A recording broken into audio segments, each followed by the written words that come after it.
Hello and welcome to Patch. My name is Paul James, and today I'm joined by Damo Camilleri in this May 2018 Patreon exclusive that if you're not watching in May, then it means you're not a patron, so maybe you should consider doing that. Oh. How was E3? I bet it was amazing. Snap. Maybe consider becoming a patron. You would have seen this a month ago. Yeah. So... It would have been fresh for you then. Real fresh. I mean, to be fair, we're talking God of War a month after it's come out, but whatever. In case you couldn't gather, based on all this stuff here, we are talking about God of War, the recently released. And, I mean, you broached the idea of God of War. Like I kind of asked, what do we want to do for this episode? And you just said God of War. And then I guess in my head I started thinking then past, present, and yes, that future. was my idea. It was just sweet. Like the entire series have got everything about it. That whole, we got it going on. That whole, this whole universe that's just, I wouldn't say revolutionized gaming. No, certainly it's built on a lot of established stuff. It's definitely... I don't have words for it, to be honest. It's just...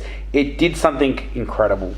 We can say that at minimum. It did something I figure incredible. At some point we'll kind of lean into some spoiler-ish bits of God of War 2018. So it's a month, and now...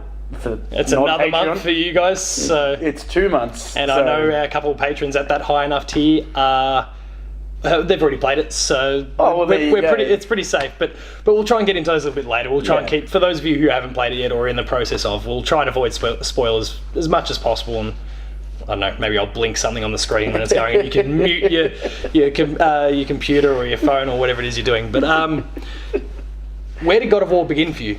And it's a weird story, this one, because you and I crossed over here with this. This is a weird story. Because, I remember watching the commercials and going, wow, look at that game, God of War 1. I'm pretty sure, the God of War 1 cover, you can Google it or put a picture somewhere or he'll hold it up, was, had the Medusa head, or the Gorgon head. I'm not sure if it's Medusa, I'm pretty sure it is.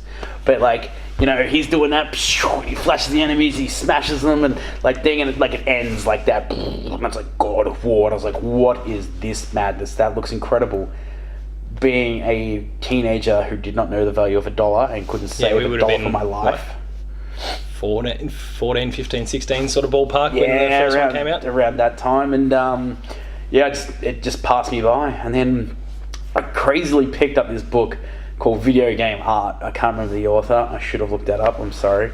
I'll post it on my Twitter. And then, I was like, wow. And I'm just appreciating, how video games, the medium was changing from just being more than a video game into art. They were doing these incredible things that they just couldn't do in previous times. I'm not saying that, video games technology back then advanced to allow for certain things, I'm not saying Legend of Zelda, the original one, is not a piece of art. It is. It's amazing. All this stuff.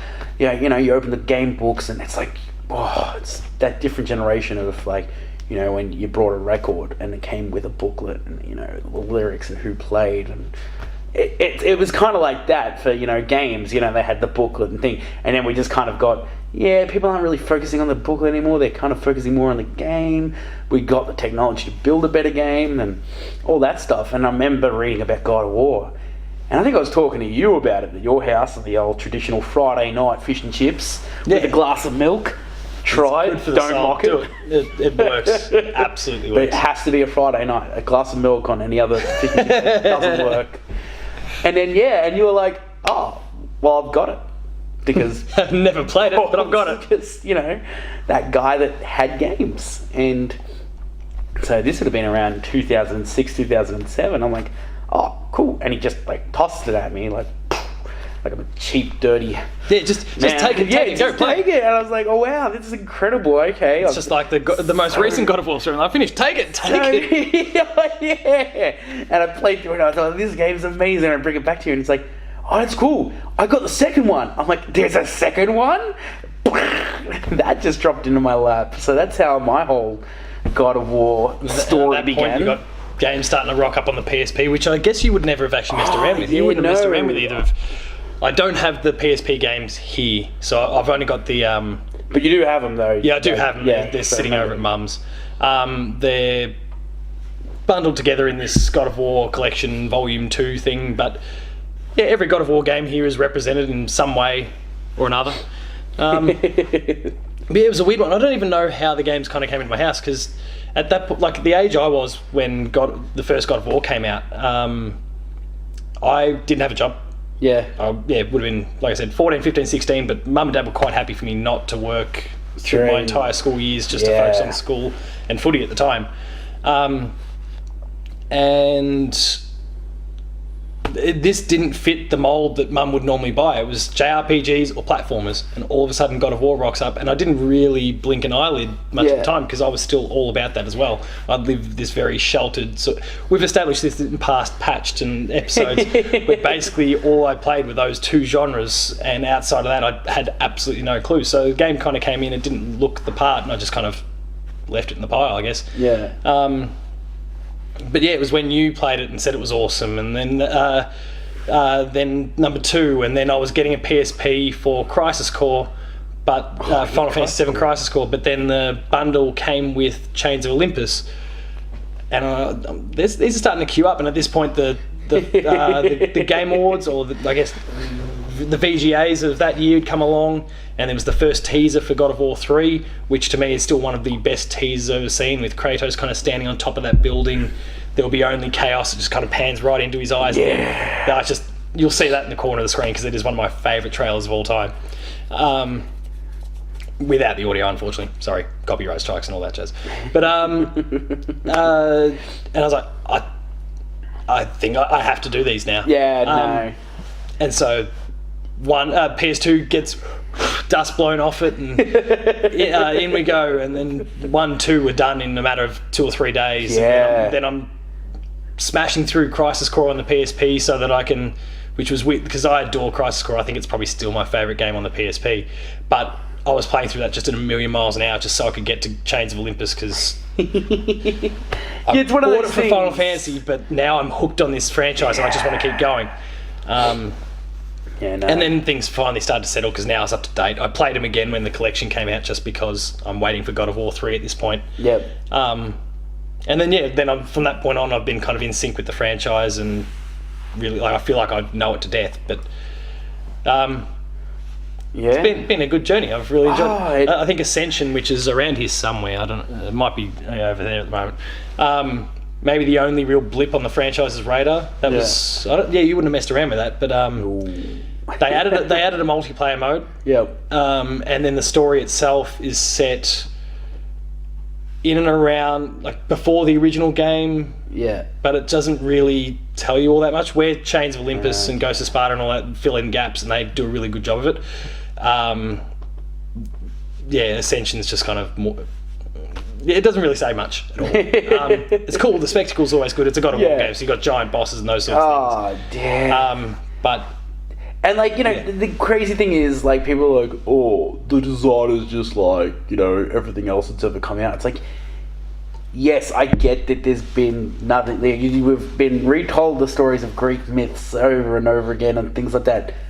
But I don't think we've ever seen them so visually brilliant, like so visually well and obviously brought this to is not life. legit either. Like, it's obviously fiction. Like, but what they're doing with the gods and telling their own story about how they went is an interesting one. Yeah, well, that's it. Like, it's this really weird thing that they picked up. So before we even tap into the latest installment, they pick up this, like, hey, what do people like?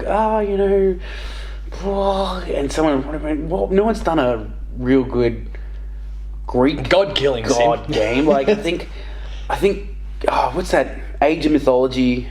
Yeah, had been out and things like that, and people kind of ummed and ahed about it. Like, it wasn't.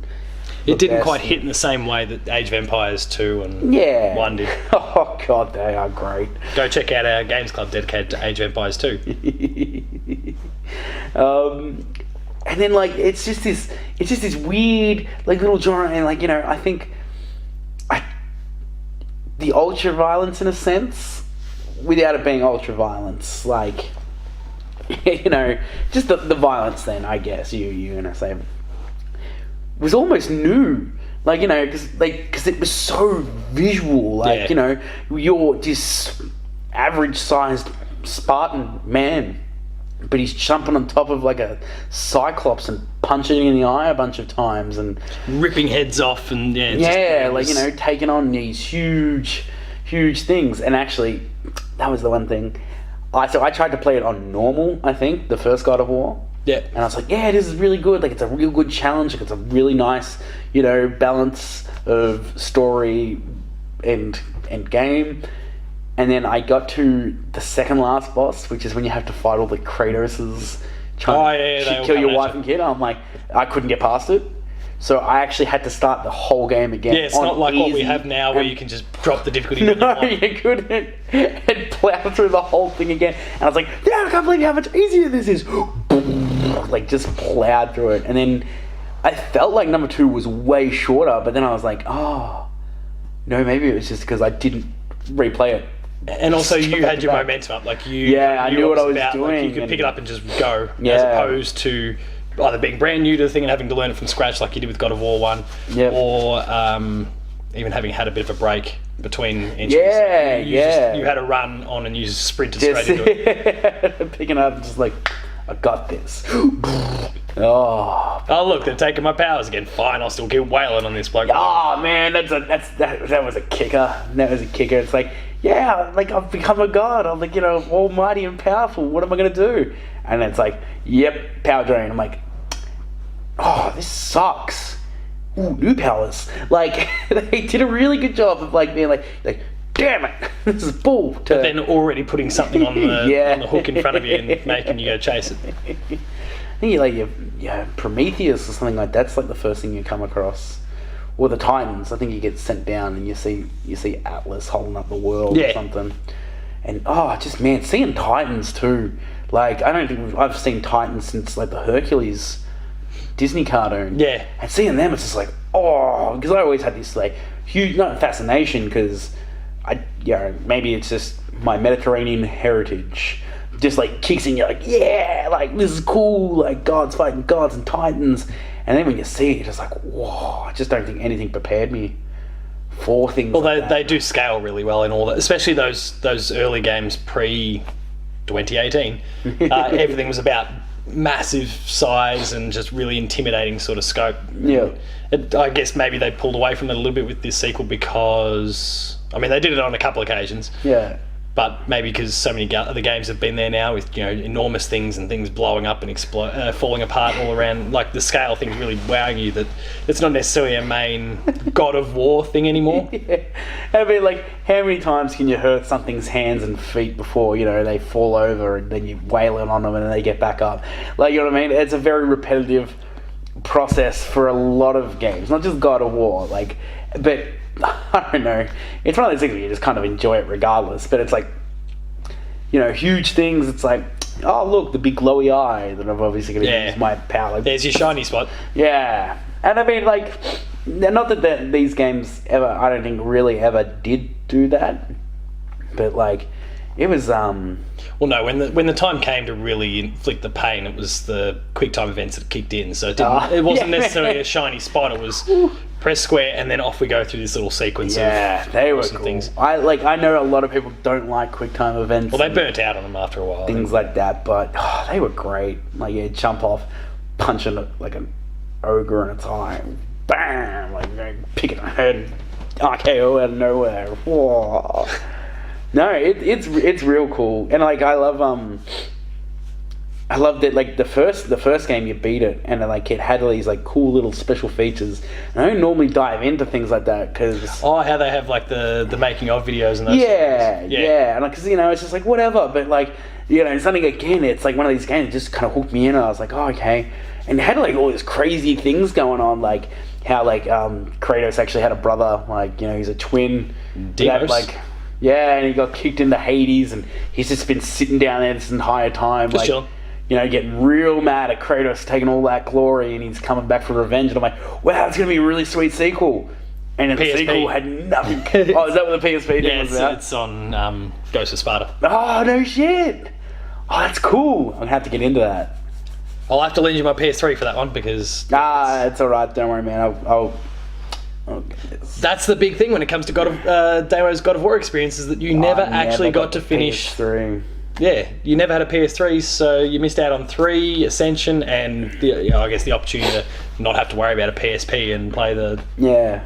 I mean, it's strange, like, because, I mean, you just told me the other day there was a sale on for God of War 3. Yeah. Is it still on?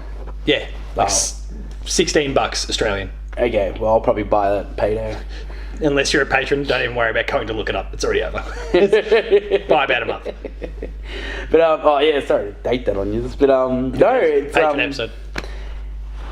Yeah, I do want to see it just for the story. Like, I think I'll have to I think I'll just do the cutscenes from 1 and 2 before I watch it. Like, to just give me the jog the memory. Yeah, jog the memory. Like, I still love that scene. Like, he goes back in time. Like, that's all I have to do about 2. Oh my god, I'm sorry, my thoughts are so scattered. There's so much going on. There's so many gods. Number 2, you're fighting Fate. Yep. The Fate sisters. But then you're seeing the fight from 1 going on in the background. And then, you do what you have to do to, make sure the time still flows so that there's not a billion paradoxes going on. And then, end of 2, you're climbing up the mountain with the Titans. And that's just like, what is this? It's a Halo 2. I'm going to finish this fight. Boom. See you next gen. It's absolutely and Halo cops it for that, but God of War did the same thing and then got away with it. Yeah, but I think because they added so much in it felt like the end of the game. It's like, wow, you're setting up for the 3rd. Whereas last time, it totally wasn't the game could have ended 10 minutes later for Halo 2, but instead became a 3rd game that went for another 8 hours. Yep. Fantastic. So I guess that starts leading us towards the current day, unless... I was just going to say, I just remember the trailer for God of War 3 rocking up and being like, man, I want a PS3. Is that the same one I was talking about? Is that, no, it's the one where, they show you a bit of gameplay, and I think Helios comes around on his chariot, yeah, he's on the and chariot, you rip off his head, and it must have been an E3 thing or something. Yeah, probably. And, the guy that was playing it was sucking bad, as per usual, but, ripping off that guy's head, I'm like, oh, that's just so cool. It's still so cool. But I think it hinted at too, you were fighting both gods and titans. Something's going on here. Yeah. Because I think the titan's in the background and Kratos punches it.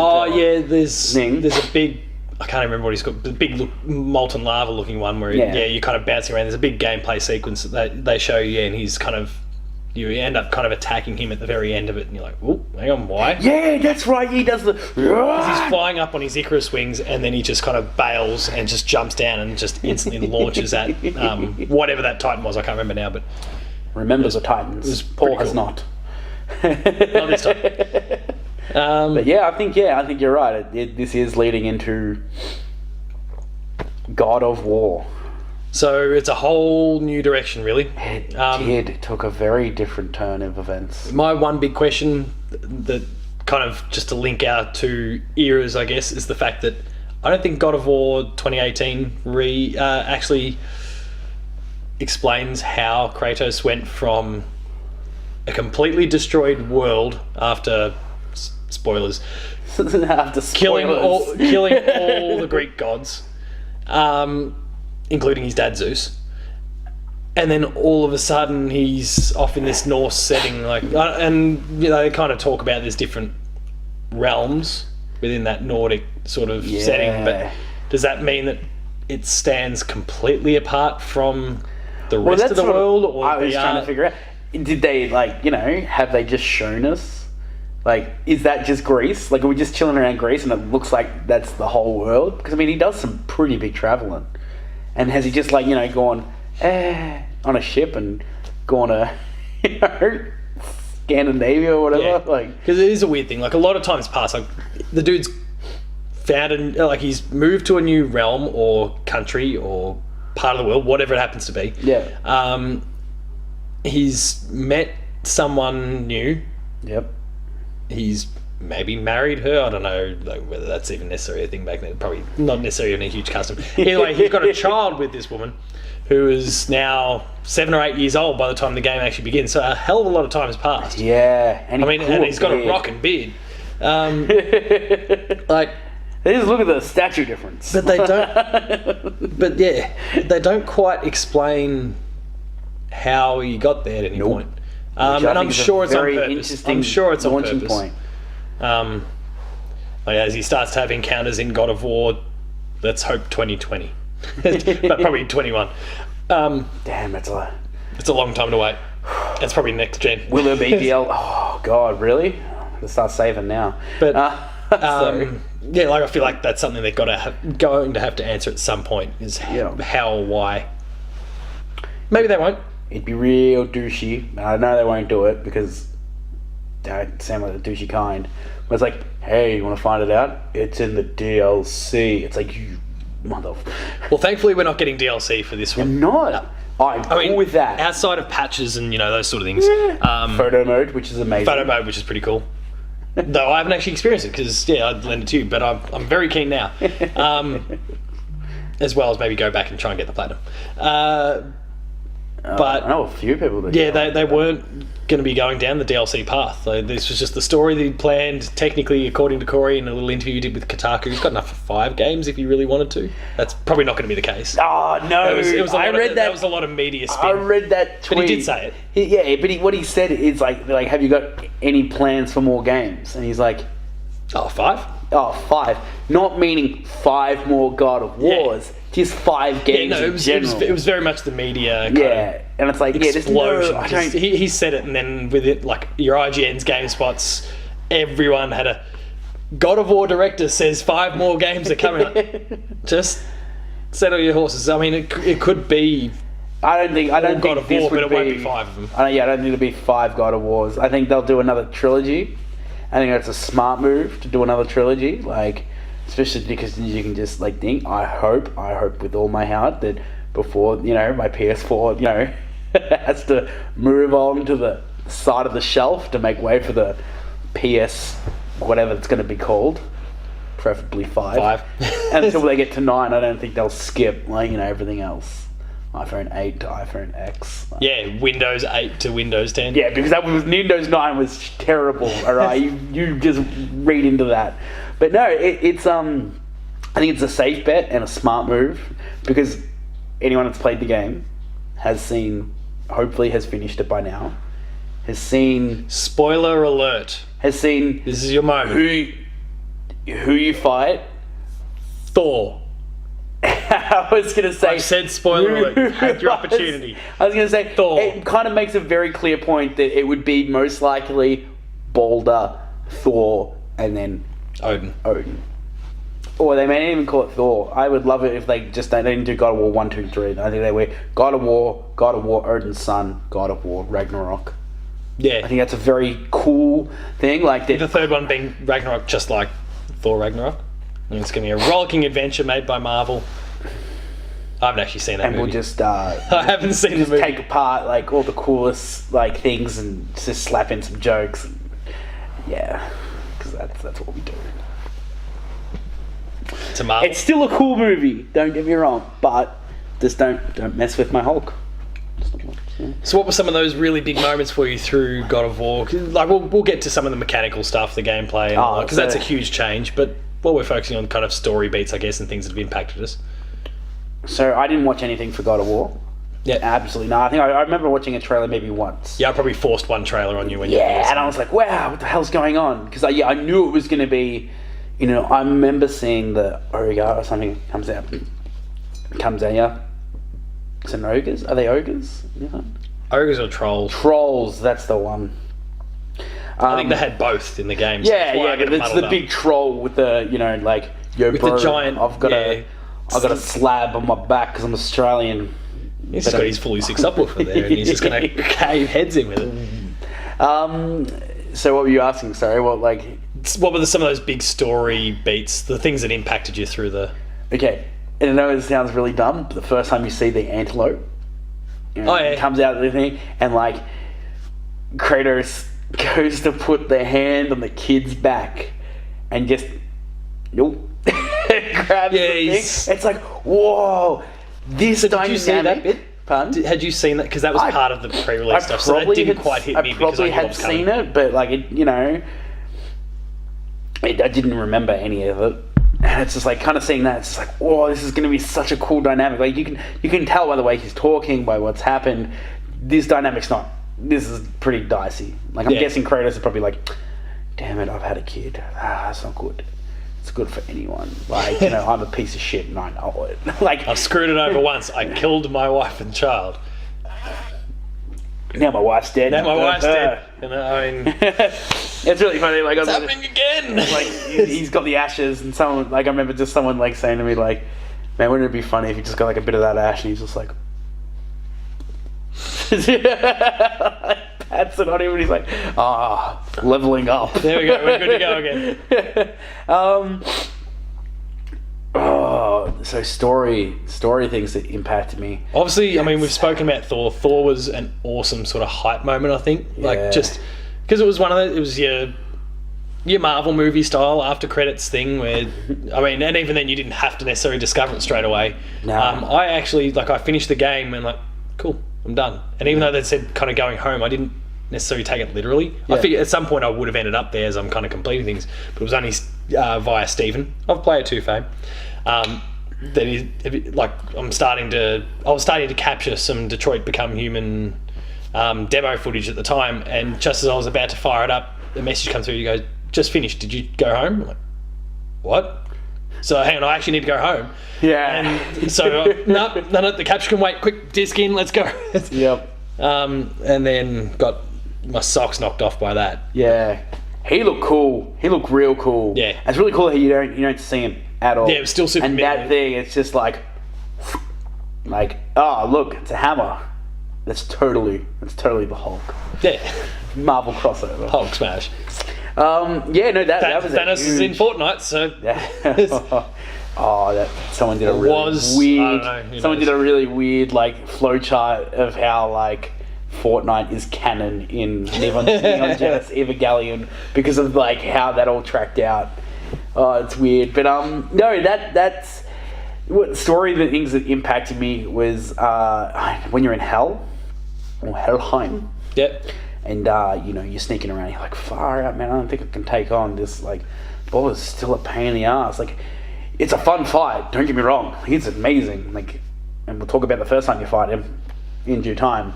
But like when you're sneaking around, because like it's like because Balder's there and like he's crying and he's like, I'm nothing but a coward. I'm a coward. Like Conor McGregor, you just call him. And it's like, whoa, like this. It kind of threw me because it's like so many times you get these people. The power, they can't feel anything. They're immune to pain and all this, and they just become isolated and things. But just definitely like him, like he's going insane because he can't feel anything, and then that's happening. But then it's not very often that you get someone break down and it's like, I'm a coward, like I'm a mess and all this, and it's like, whoa. And I actually thought that was really important because like so often we've got a very clear bad guy. Yeah. And up till that point I thought he's the bad guy. He's stirring shit up. Yeah. And ultimately what we kind of learned is that wasn't the case. It was actually us that was causing all these problems. So they were going about their own business. It was total confusion that Kratos and Atreus in the first place. Like there was none of that sort of stuff at all. Yeah. And we kind of then interfered at that point because we thought they'd done something to us, and then all right, fine, let's go deal with it. Whilst we're marching up the mountain here, and we just kept ruffling feathers the whole time. But yeah, to kind of see at that point that no, this is just a guy that's clearly confused, but he's also going through a hell of a lot of stuff as well. Like he's just doing what he's told. Yeah. You keep getting in the way, and you're now causing a lot of problems for him, and not the I'm being difficult, but you're messing with my head sort of thing. Like there's a lot of mental, and obviously he was dealing with a lot of demons as it is. Oh yeah. Now it was cool the amount of depth he had from the very little that we saw him. I thought that was really cool. But that first fight you have with him too, and they're just smashing through mountains and rocks and boulders, and it's like the super fight of super fights. Oh, it was absolutely a Dragon Ball Z fight in a video game, but not Dragon Ball Z. Yeah. Because we've already got that's called Dragon Ball Fighters. We do. Fighters Z. I'm just kind of shattered that did not come to the Switch, but we'll get off that.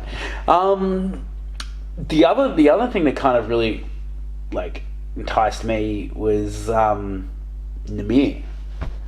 Oh yeah, Mimir's pretty cool. He was just like, look, I'm gonna ask you to do this, and it's insane, and you're gonna have to take me to somebody. And then like he's doing what he's doing, and so you do what you do. You rock up to Freya's house, and like, well, the witch, you want to name her because she's crazy. And that was cool. It was like, whoa, like I knew she had something special going on, but that was just so weird. How much she had going on for her. Yeah. It's like, what the hell? Like how connected she was to everything. Yeah. So for me, it's the blades. Like when you first get and like we need to kind of go home. Well, it wasn't quite a we have to go back. Sorry, I'm thinking you've lost. But like there was that going back sort of thing. Like, are we going to Greece? Like, is it that far along? And what I thought he'd left his blades in Greece. Didn't click at the time is that they actually show him right at the beginning when Atreus is down in the basement of the house. Like the camera holds for a moment, and you actually see him sitting there.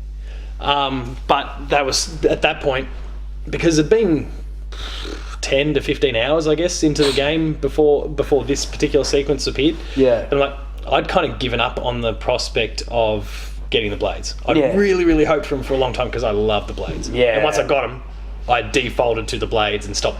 Unless I had to, I stopped using the axe. Yeah, it's like, oh look, a fire enemy. Switch to the frost axe.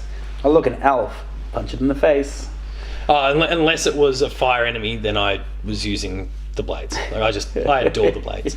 But it was like one of those cases where like this is happening. We're going back. This is that moment, and then they did a really good job of just with the pacing in that particular bit. It wasn't too long, but you were just gradually sailing down the river, and you knew where he was. And a storm and stuff like that was going on. Like dramatic effects. Dramatic effects. Don't know. Hustle, respect, and loyalty. Can't see me now. The other one that really caught me off guard was the two brothers. I can't actually. Mogdi and Magri. Mogdi and anyway. Yeah, like it's like oh, I didn't expect to come across. Sons? Yeah. Or cousins or whatever. Like he's insane. But like I didn't expect to come across any more. Like to fight any more Aesir, isn't there anything like Aesir gods? Aesir gods, yeah. Aesir, yeah. And it's like, oh, what? This is cool. Like, and like doing like you have the fights, and then goes the child, like he's like, I'm like, oh, it is Kratos' son. Like I was like, I'm an it for a very long time, and then when he pops. Goes Super Saiyan and passes out. It's like, you're no Gohan. That was cool. That was real cool. Yeah, I mean, what did you think about when he finally learns that he is a god and he's starting to... Oh, I did not like that. Half an hour maybe where he's just a total upstart, but it even affects the gameplay. Like he just stops doing what you want him to do. Oh, I know. This is such a prick. It was such a prick. I hated that. I get it though. Like it was kind of necessary at the same time. Like it's like of course, we're gods, and he talks down to one of the dwarf brothers. Yeah, and it's like, no, we can do whatever we want. I'm gonna kick you in the head in a second. Like, I mean, like I wish there was a kill command. And you get a game over for it, but you just pick up the kid, punch him in the head, and kill him. It's like, just the friendly fire thing, just not a factor here. It's fine if I game over. It just gives me a moment to take my rage out of him. He really got to me, but like Kratos does such a good job with that. And the old Loki, his name. Oh, when we Loki. Find out, it's like, is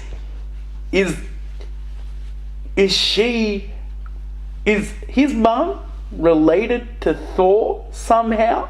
Is that the thing in Loki and Thor? Is he maybe she was the queen of the frost giants? Like, because we all know Loki's a frost giant.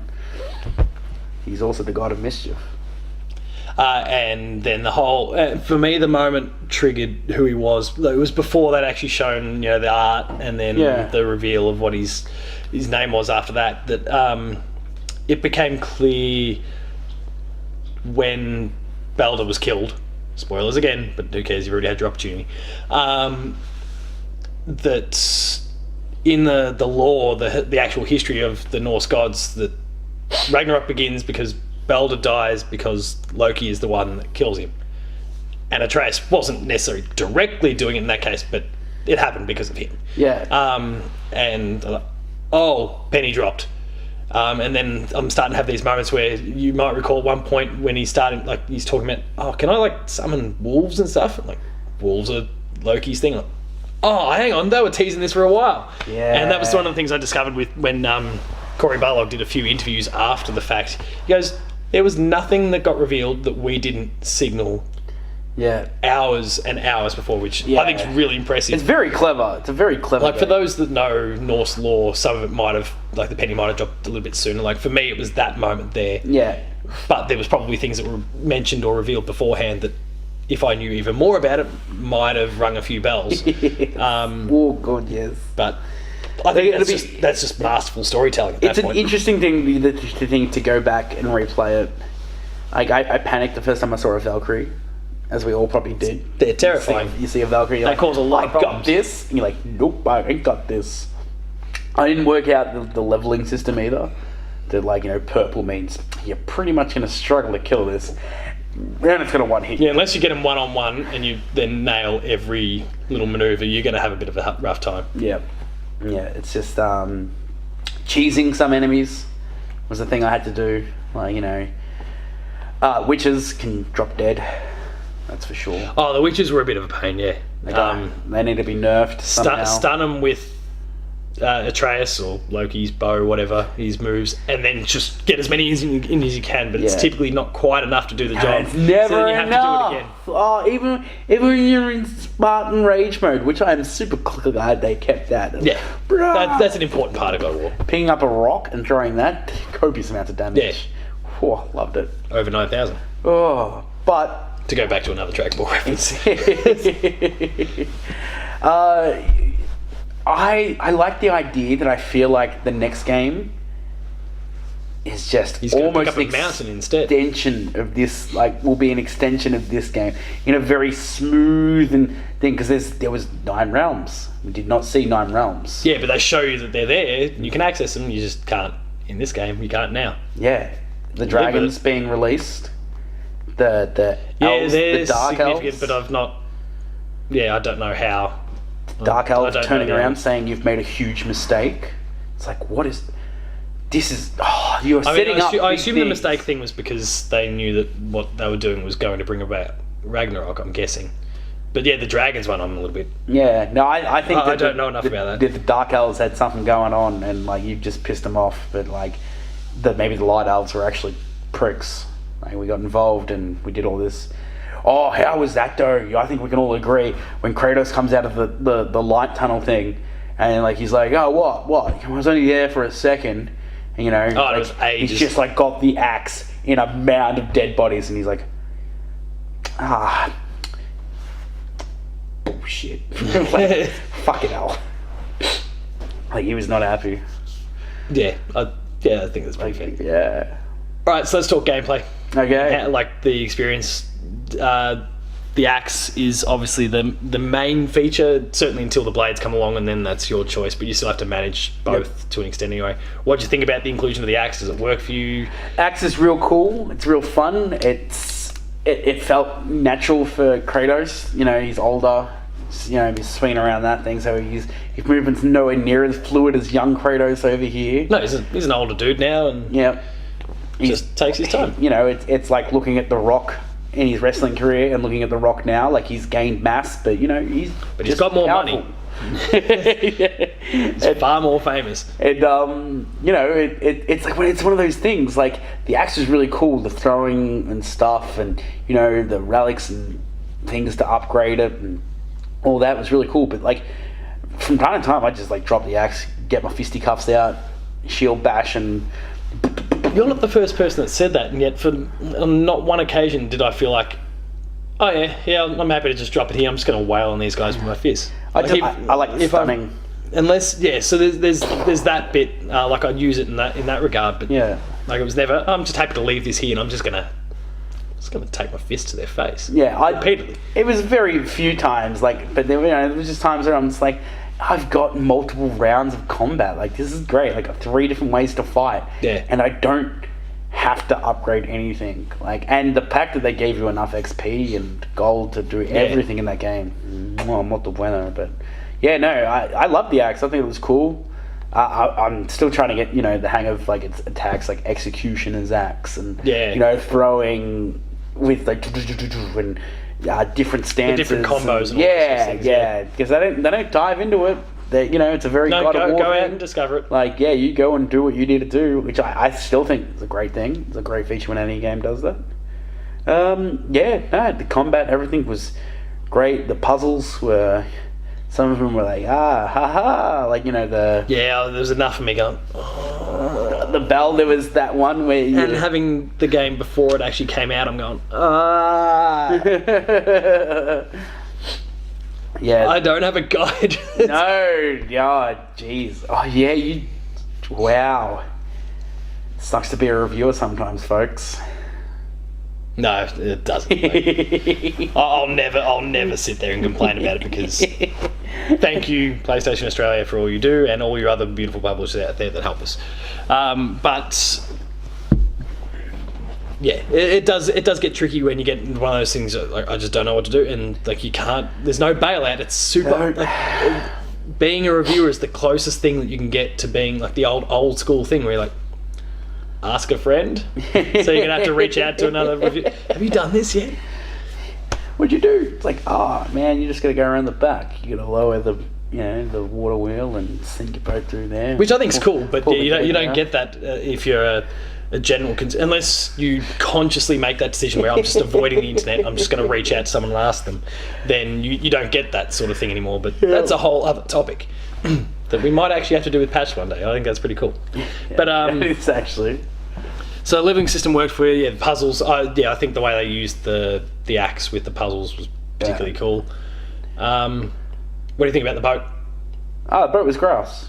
The fact that there's either story time with Kratos or story time with Namir, was perfect. Like, I'd actually spend time in the boat going around smashing barrels and stuff so I could hear these stories continue. Yeah, I got to docks and then I'm just like, I'm halfway through a story. I think I'm just going to wait this one out. Do love the first time you're telling a story, you jump off the boat and he's just like, story ends here. You're like, okay. Yeah.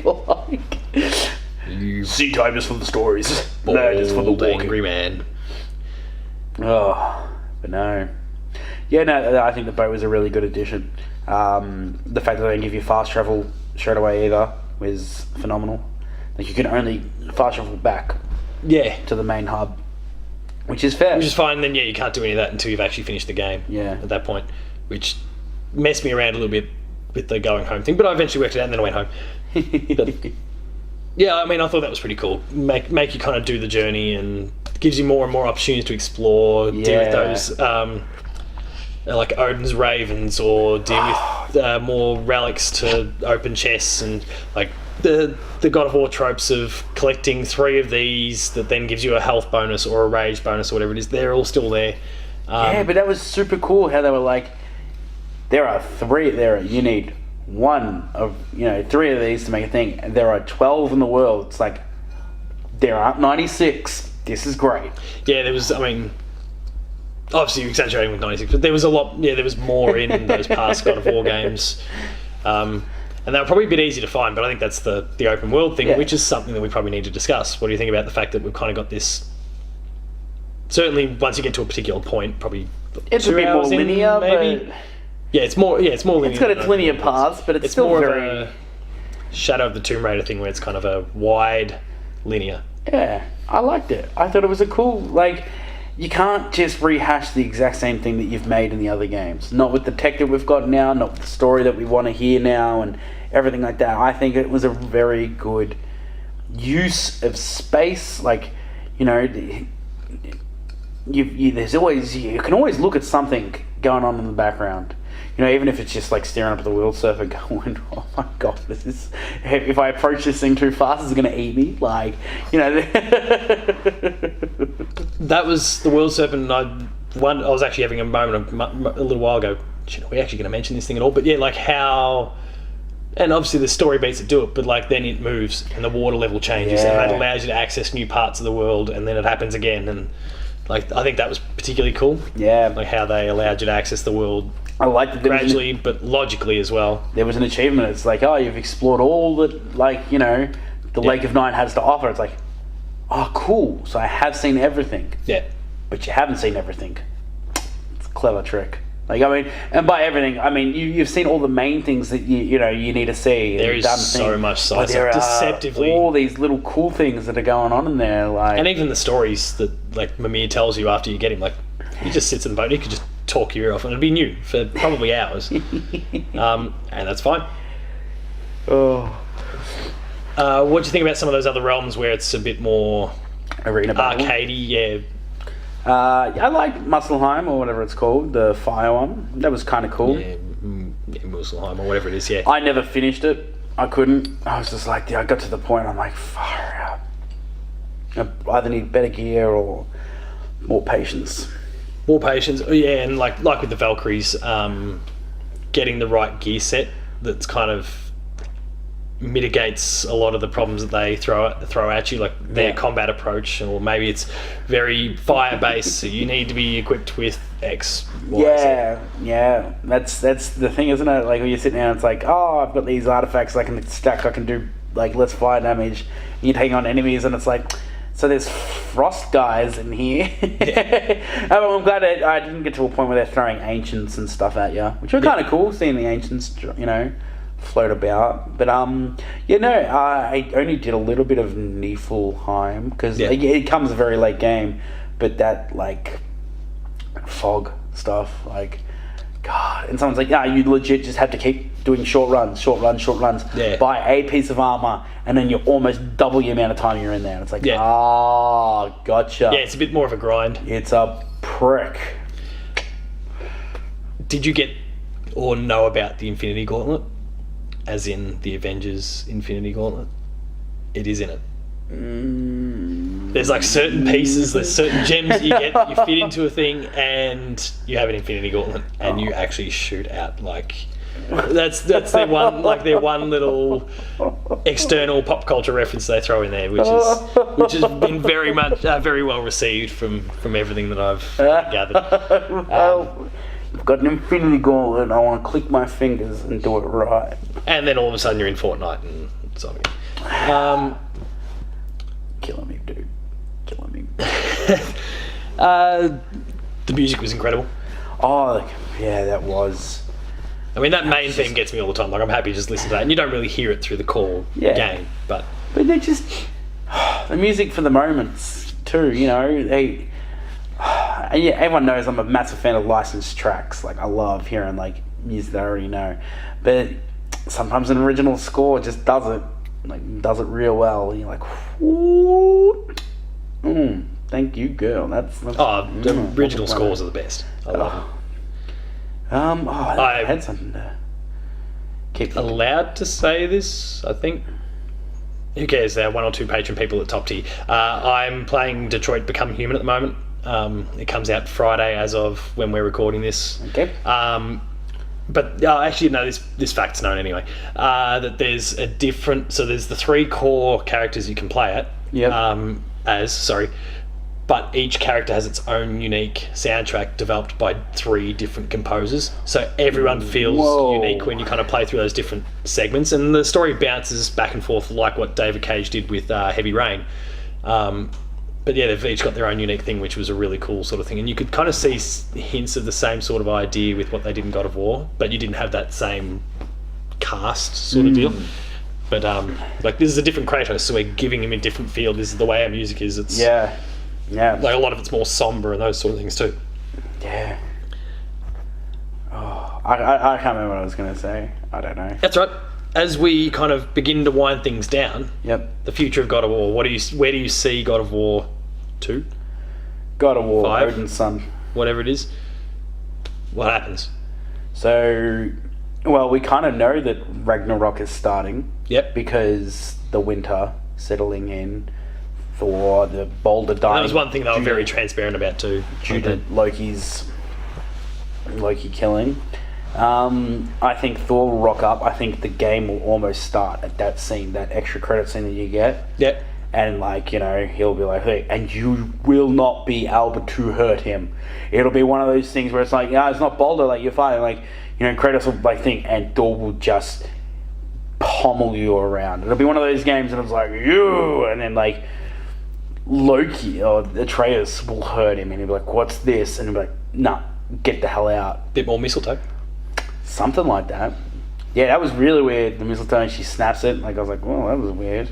Yeah, I mean, that mistletoe was Belder's one sort of weakness there, which then kicks the whole thing off. And fantastic. She realised, because obviously it's her son. Yeah. She realised. Yeah, she knew. That's the thing. No, we've got to get rid of this stuff. If you see any of them, destroy them. I was like, I loved how they were a bit touch and go with her. Yeah. Too. That relationship with her was amazing too.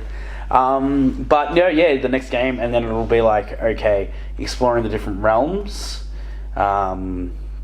I think that... Well, I'm looking for this because I've got a different take to you, but go on. I think that, Thor and, the Aesir gods will be fucking around and, causing havoc around Tyr's temple and shit like that, so there'll be stuff to, do, and, it's like, hey, you've got to go over here. Oh, yeah, I know that place. Yeah, no, but, Rainbow Serpent's dead. Will Serpent's, hammer to the head, bitch. Or that giant chisel. Round 2 and something else's brain. Even though I think the World Serpent's supposed to kill Thor or something like that. Yeah, according to the legends. That's not something I'm super clear on. It could be. It might have already happened. May not have happened. I love that those cupboard things. Yeah, but my thought is you're pretty much chasing down Thor because he does something. Yeah, some mad bad. Gets the ball rolling. This time you're actually on the offensive as opposed to just got your simple... we're just trying to get these ashes here. And we keep interfering with everything else. Yeah, but he might wound Atreus, and that's the whole thing. It's game on. You gotta, he's not as useful. He's growing. His god powers are growing, but maybe they're changing. Maybe he does start to summon wolves or something like that. Maybe he's not as useful in this one. I don't know. There's a heap. And then there's the big does Kratos die sort of thing, because that's teased with that teased. Little. That's why I think kind of blows back across, and they'll only do the first 3 of these, and then they'll send Atreus over to Egypt. So that actually links into mine. I actually think it's going to happen whilst Kratos is alive. I believe it happens in this one. I believe that the stuff with the Norse gods kind of starts intertwining with what we might see in Egypt. Maybe we find ourselves for a brief period back in Greece, and we're just bouncing like with the realms. We're just kind of jumping in and out of these different places. But I actually think, we get a bit more of that early on, because they tease it in this thing. There's the different realms and the 4 corner points of the keeps getting the map, or the whatever it was. There was a frame, I think, and it had the 4 different things. And we recognise the Greek one. There's the Egyptian one. I think it's the Chinese or Japanese. Oh, I didn't click into that. Yeah. With the key different symbols there, it all basically represent the end. Yeah. But we got some mice in the roof. But yeah, I think the story's gonna maybe the story still plays out similarly to what you're talking about, but I reckon we're gonna bounce into some of those realms, and all of a sudden the Egyptian gods just somehow find themselves in there for some reason, and maybe it's only a slight detour at the end of the day, but it actually kind of ruffles a few feathers, and all of a sudden it's kind of all out chaos between lots of different gods. Because at the moment, the idea seems to be we go and we kill the Greek gods, then we go and we kill the Norse ones. Not necessarily because that's the goal, but that's kind of what ends up happening. Then we move on to this, and then we move on to that, and maybe a few of them take one another out. Maybe there's this thing, and then they kind of cross-pollinate early on. Yeah. So are we going to see flashback play? Are we going to be how did Kratos come across? Young Kratos. We might see something it'll be... I like the idea that Athena's still messing with his head a little bit, kind of. That was cool. So, a lot of that obviously happened when he was off to go get the blades and all that sort of he's getting taunted in his head, but I'm sure that sort of thing's going to keep going, and maybe that's where they start, and this is how he got there. Yep. Given Athena was right there with him when he went and offed himself at the end and got all 3. I don't know, it'll be really interesting. It will be. I have faith in anything they do. That's for sure. Corey's a gun. Sony Santa Monica are amazing. I don't think that, I'm not worried You know, it's not like, you know, making a Marvel movie where there's source material that I want them to use, and hey, it's not in their eyes that's what, you know, a certain amazing character would look like. But hate on me, whatever, tweet at me. But I have very much faith in what these guys are doing and what they will do. So if you want to listen to my ideas and then give me some royalties, I'm more than happy for that. Corey, hire him. Guy knows his stuff. I know a lot of stuff. Maybe useful to you. And on that note, I think we'll wrap things up unless there's anything that we feel we've not really... I had something again and I can't think of it. That's all right. We'll pop it on social media, of which you can find Damo at Taco's Talks. You can. You can find me at Paul James P2. You can find the website at Player2AU. We've already spoken about patrons. If you are seeing this in June, then that means you are not a patron of Player 2. So maybe you could consider being one. That way you would have seen this a month ago. If you are already a patron, thank you. We love you. But if you're not... We still love you, just not as much. Yeah. Like the second favourite child. Yeah, exactly. Like a Trace, he's the second son, or second child, so whatever. Patreon.com/player2au. Consider kicking a few dollars. You help the Player 2 dream grow. You get early access to episodes. You get exclusive episodes like this one, or month-long exclusivity to episodes like this one. And at the top tier, you can join us in the monthly Player 2 podcast. Visit the website player2.net.au for reviews, previews, opinion pieces, news, features, the writer's draft, and heaps more.